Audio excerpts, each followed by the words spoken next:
இப்னு ஹஜர் ரஹ்மத்துல்லாஹி தஆலா அவர்கள் ஃபத்ஹுல் பாரியிலே சொல்லுகிறார்கள், ஒரு அடியானை அல்லாஹ் சோதிப்பதாக இருந்தால், இப்தலா அல்லாஹு அப்தஹு ஃபித் துன்யா லைஸ மின் சக்திஹி அலைஹி.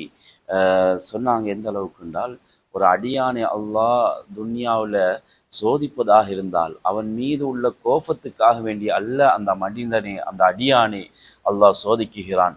பல் மாறாக இம்மா லிதஃப்இ மக்ரூஹின் அவு லிகஃபாரத்தி துனூபின் அவு லிரஃப்இ சொன்னாங்க அவுலி ரஃப்இ மன்சிலத்தின். எந்த அளவுக்கு என்றால் 3 வகையான விடயத்துக்காக வேண்டித்தான் அல்லாஹ் சோதிப்பதாக இருந்தால் சோதிக்குகிறான். அதில் ஒன்று, அவனுடைய கெடுதிகளை இல்லாமலாக்குவதற்காக வேண்டி, கெடுதிகள் அவனுக்கு ஏதாவது ஒரு கெடுதி கொண்டு வருவதற்காக வேண்டி அல்லாஹ் நாடி இருந்தால் அந்த கெடுதியை இல்லாமலாக்குவதற்காக வேண்டிய அல்லாஹு தாலா அவனை சோதிக்குகிறான்.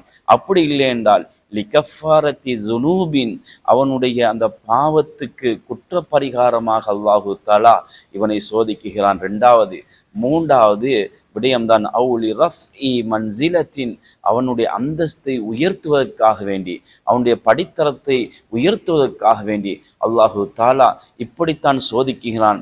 எனவே அந்த மனிதன் மீது உள்ள கோபத்துக்காக வேண்டி அல்ல, எங்களுடைய ஏதாவது ஒரு இழப்புகள் வருகின்ற பொழுதோ, எங்களுடைய பணங்கள் இல்லாமல் போகின்ற பொழுதோ, அல்லது எங்களுடைய யாராவது நெருங்கிய பாசமானவர்கள் மரணிக்கின்ற பொழுதோ நாங்கள் பொறுமையை கடைபிடிக்க வேண்டும் என்பதையும் அழகான முறையில் சொல்லி காட்டுகிறார்கள்.